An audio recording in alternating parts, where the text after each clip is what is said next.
اعوذ باللہ من الشیطان الرجیم بسم اللہ الرحمن الرحیم وَكُلًّا وَعَدَ اللَّهُ الْحُسْنَى إِنَّ اللَّهَ وَمَلَائِكَتَهُ يُصَلُّونَ عَلَى النَّبِيِّ يَا أَيُّهَا الَّذِينَ آمَنُوا صَلُّوا عَلَيْهِ وَسَلِّمُوا تَسْلِيمًا۔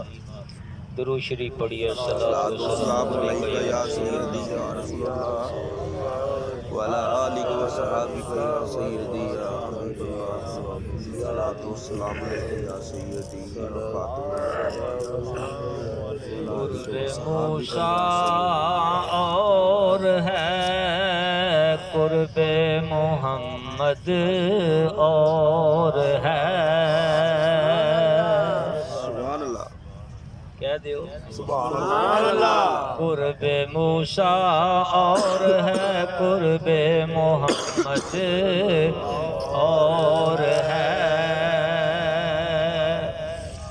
طور سینہ اور ہے طور سینہ اور ہے۔ سبحان اللہ، سبحان طور سینہ اور ہے اور طور مدینہ اور ہے۔ معراج اور طور اور معراج کے قصہ سے ہوتا ہے عیاں۔ طور اور معراج کے قصہ سے ہوتا ہے عیاں۔ اپنا جانا اور ہے اپنا جانا اپنا جانا اور ہے ان کا بلانا اور ہے اپنا جانا کا بلانا اور ہے۔ حضرات گرامی، جیسا کہ آپ کو معلوم ہے کہ یہ جشن معراج النبی کا مہینہ ہے۔ سرکار صلی اللہ علیہ وسلم 27ویں شب بن کر ٹھن کر نکھر کر ابھر کر سنور کر براق پر سوار ہو کر دلہا بن کر نوری براتی ہیں، اور سواری بھی نوری ہے اور بیٹھنے والا بھی نور ہے۔ سبحان اللہ۔ سرکار دلہا بن کر اللہ کی بارگاہ میں گئے، ملاقات ہوئی تو سرکار دلہا بن کر گئے۔ یہ گئے چونکہ اعلیٰ حضرت علیہ رحمہ فرماتے ہیں نا کہ شب اسرا کے دلہا پہ دائم درود، نوشائے بزم جنت پہ کہ آپ نوشائے بزم جنت، جنت کی بزم کے آپ دلہا ہیں۔ سرکار دلہا بن کر گئے اور جگہ پر بھی سرکار دلہا بن کر گئے، وہ ابو بکر صدیق کے گھر میں گئے۔ سبحان اللہ، سبحان اللہ۔ دلہا بن کے گئے تو عمر فاروق کے گھر میں گئے، اور دلہا بن کے گئے تو حضرت ابو سفیان کے گھر میں گئے۔ تو حضرت ابو سفیان جو ہیں یہ سرکار کے سسر ہیں، اور حضرت امیر معاویہ جو حضرت ابو سفیان کے بیٹے ہیں، یہ سرکار کے برادر نسبتی ہیں، سبحان اللہ، جن کو ہم اپنی زبان میں سالہ کہتے ہیں۔ یہ نسبت ہے حضرت امیر معاویہ کی سرکار کے ساتھ۔ دوسری نسبت یہ ہے کہ یہ سرکار صلی اللہ علیہ وسلم کے ساڈو ہیں، کہ جو حضرت میمونہ کی بہن قریبۃ الصغریٰ ہیں، یہ حضرت امیر معاویہ کے گھر میں ہے، اور ایک تعلق اور قرابت یہ ہے کہ پانچویں پشت میں جو سرکار کے پانچویں دادا ہیں وہی دادا حضرت امیر معاویہ کے، سبحان، اور بھی بہت سی نسبتیں ہیں، لیکن بیان کرنے کا مقصد یہ ہے کہ جس طرح کرونا پھیلا تو کرونا کی ویکسین تیار کرنی پڑی، ڈینگی پھیلا تو ڈینگی کی دوائی تیار کرنی پڑی، تو اس لیے اس وقت گستاخ امیر معاویہ کا ڈینگی پھیلا ہوا، اور ہمارا موقف یہ ہے اہل سنت کا، اہل محبت کا، کہ جس کے ساتھ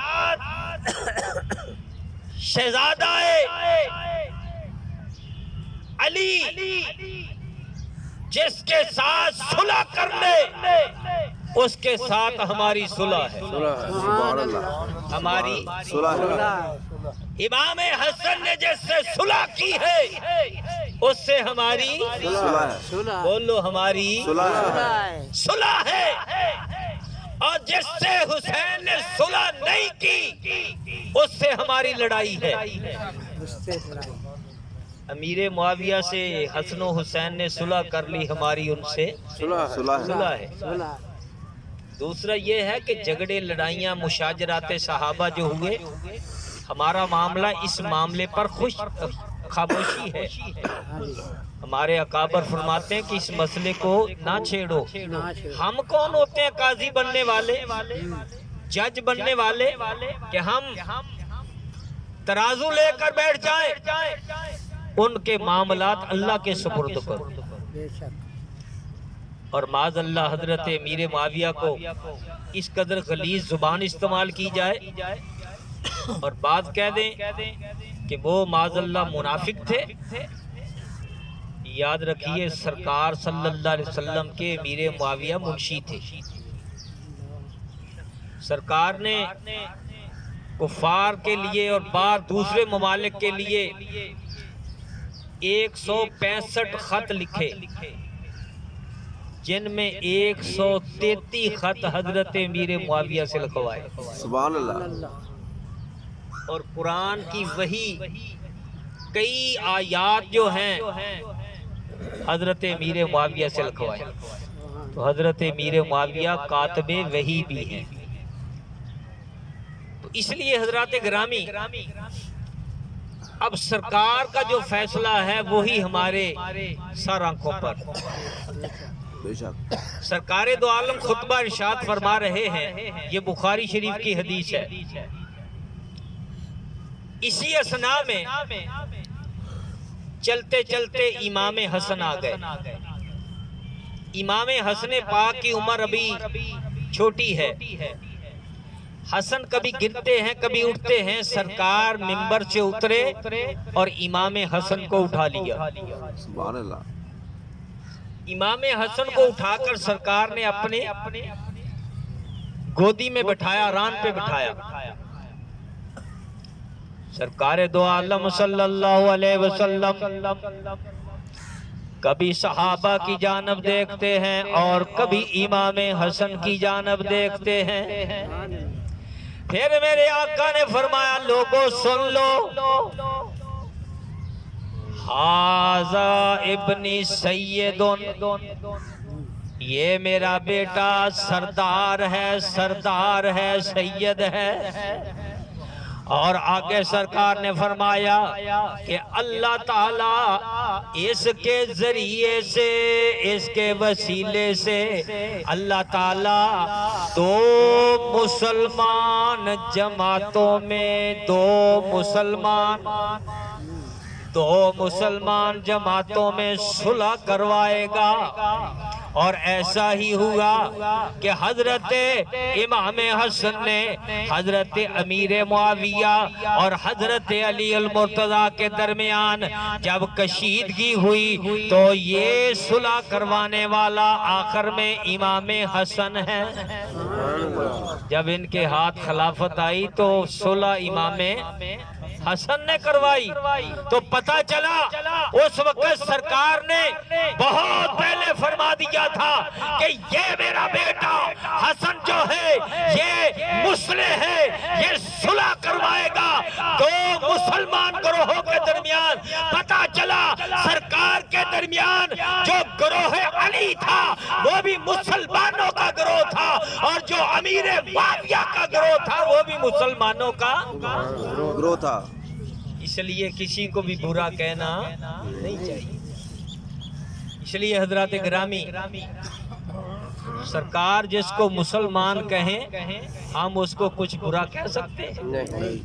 اور پھر سرکار ایک مرتبہ خواب سے بیدار ہوئے، آپ نے فرمایا میں نے دیکھا کہ کچھ لوگ جہاد کر رہے ہیں، بحری جہاد، یہ سمندروں میں جہاد کر رہے ہیں۔ سرکار نے فرمایا کہ وہ بحری بیڑے میں جہاد کر رہے ہیں، اور جو بحری بیڑے میں جہاد کرے گا جو سب سے پہلا لشکر ہوگا، سرکار نے فرمایا سارا لشکر بخشا ہوا ہوگا۔ جاؤ تاریخ پڑھو، قسطنطنیہ کو، قلعہ قبرص کو فتح کس نے کیا؟ بحری بیڑا لے کے کون گیا؟ اور جہاد کس نے کیا؟ وہ حضرت امیر معاویہ نے کیا۔ اور حضرت امیر معاویہ نے 65 لاکھ اور 64,000 مربع میل پر اسلام کا پرچم لہرایا۔ اور جب حضرت علی سے ان کی کسی بات پر جھگڑا ہو گیا، فوجیں آمنے سامنے ہو گئیں، اور روم اس وقت بہت بڑی طاقت تھی جس طرح امریکہ ہے۔ روم کے بادشاہ نے امیر معاویہ سے کہا کہ اگر اسلحہ چاہیے، فوج چاہیے، جو کچھ چاہیے میں دینے کے لیے حاضر ہوں۔ واہ معاویہ تیری بصیرت کو سلام۔ جو امیر معاویہ نے اس وقت اتنے طاقتور بادشاہ کو لکھا او روم کے بادشاہ، اور لکھا او کتے،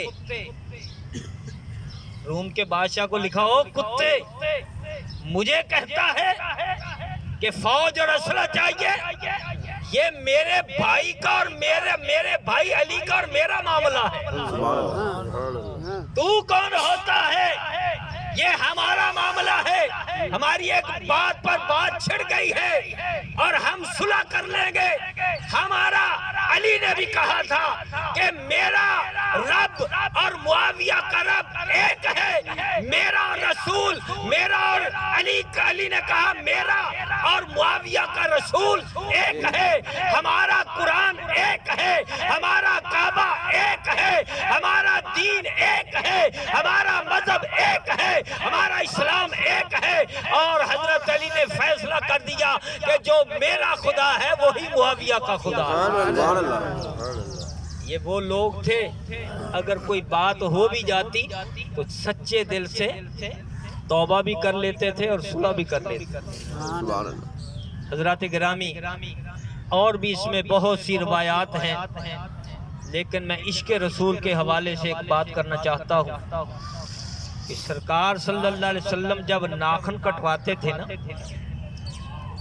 تو ناخن کٹواتے، بال کٹواتے تو صحابہ کرام جھولیاں پھیلا کے کھڑے ہو جاتے تھے کہ کوئی بال بھی سرکار کا نیچے نہ گرے۔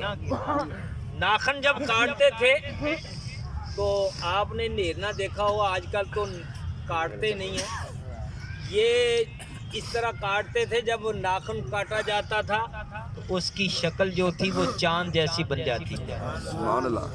اور تاجدار بریلی نے وہ ناخنوں کی بھی منظر کشی کی۔ تاجدار بریلی اعلیٰ حضرت سرکار کے ناخنوں کو تشبیہ دیتے ہوئے فرماتے ہیں کہ عید مشکل کوشائی کے چمے کے حلال اور ناخنوں کی بشارت پہ لاکھوں سلام. یہ ہے اعلیٰ حضرت. اور اعلیٰ حضرت رحمت اللہ علیہ نے یہ لکھا اور یہ صحابہ کرام تبرک بنا کے لے جاتے تھے. حضرت امیر معاویہ کے پاس سرکار کی چادر تھی، ہزار بند تھا اور سرکار کے بال اور ناخن تھے. جب انتقال کا وقت آیا نا، جو آج دن ہے 22 رجب سن 60 ہجری آیا، انتقال کا وقت ہوا دمشق میں، تو اپنے بیٹے کو بلا کے کہا بیٹا یہ دیکھ میرے پاس سرکار کے بال ہیں، ناخن ہیں، یہ ہزار بند ہے، یہ میں نے تبرک رکھے ہوئے تھے اور یہ ناخن میں نے 50 سال سے سنبھال کے رکھے ہیں. کیونکہ سرکار کا انتقال وصال با کمال ہوا 10 ہجری کو اور یہ ہے 60 ہجری، یعنی 50-51 سال یہ سنبھال کے رکھے. فرمایا آج کے دن کے لیے رکھے، جب میں مر جاؤں تو یہ میرے سجدوں والی جگہ پر سرکار کے یہ ناخن رکھ دینا، یہ بال رکھ دینا اور یہ تبرکات رکھ دینا اور مجھے اللہ کے سپرد کر دینا. پتہ چلتا ہے. اور آپ نے یہ بھی اپنے بیٹے کو، پلید بیٹے کو نصیحت کی کہ جو میں سرکار کے بال کی اتنی قدر کرتا ہوں تو سرکار کی آل کی کتنی قدر کروں گا. سبحان اللہ. یہ سمجھانے کا انداز تھا. لیکن اگر کسی کا بیٹا نالائق ہو، بیٹا اگر پلیت ہو، بیٹا ناخلف ہو تو اس کا اعتراض باپ پہ نہیں دینا چاہیے. کہتے ہیں کہ حضرت امیر معاویہ کا بیٹا یزید تھا، یزید کی وجہ سے امیر معاویہ کو برا کہو گے تو پھر میں کہوں گا کہ حضرت سعد بن ابی وقاص، حضرت سعد بن ابی وقاص کا جو بیٹا ہے عمر بن سعد، باپ صحابی ہے اور بیٹا دیکھ لو امام حسین پہ تیر چلاتا ہے. اس کے بارے میں سرکار مطلب فدا کہا بھی. حضرت سعد بن ابی وقاص کے بارے میں سرکار نے فرمایا اے سعد تو تیر پھینک رہا ہے، میرے ماں باپ تجھ پہ قربان ہو جائے. تو ایک بات میں عرض کروں گا کہ بیٹے کی وجہ سے باپ کو برا نہیں کہنا چاہیے اور باپ اچھا ہو، بیٹا اچھا ہو، بیٹے کی وجہ سے باپ برا ہو تو باپ کو برا، باپ کو بھی اچھا نہیں کہیں گے. اب دیکھیں آدم علیہ السلام کے بیٹے ہیں دو، ایک کا نام ہے قابیل اور ایک کا نام ہے حابیل. سب سے پہلا جو قتل ہوا ہے وہ عورت کے پیچھے ہوا ہے. یہ قابیل نے اپنے بھائی حابیل کو اس کی بیوی کی وجہ سے قتل کیا پتھر کے ساتھ، پھر اٹھا کے پھرتا رہا. اب جو حابیل ہے جس کو قتل کیا ہے قابیل نے، اور قابیل جو ہے یہ آل نبی بھی ہے، اولاد نبی بھی ہے، اولاد نبی بھی ہے، آل نبی بھی ہے، اولاد نبی بھی ہے، لیکن ہے نبی کی آل کا قاتل، نبی کی آل کا قاتل. آدم علیہ السلام نبی ہے نا، ان کی آل کا، ان کے بیٹے کا، ان کے شہزادے کا قاتل ہے. لیکن ہم اس وجہ سے کہ بیٹے نے غلط کام کیا ہے، بیٹے کی وجہ سے آدم علیہ السلام کی جناب میں کوئی گستاخی نہیں. اور آج تک جو بھی قتل ہوتا ہے اس قتل کا جو عذاب ہے وہ اس کو پہنچ رہا ہے جس نے یہ شروع کیا. جو قتل کرے اس کا عذاب اس کو پہنچتا ہے، کیونکہ بنیاد اس نے رکھی۔ اور اس لیے سرکار نے فرمایا جس نے اچھا کام کیا اس کو اچھے کام کا اجر ملتا رہے گا۔ سبحان اللہ۔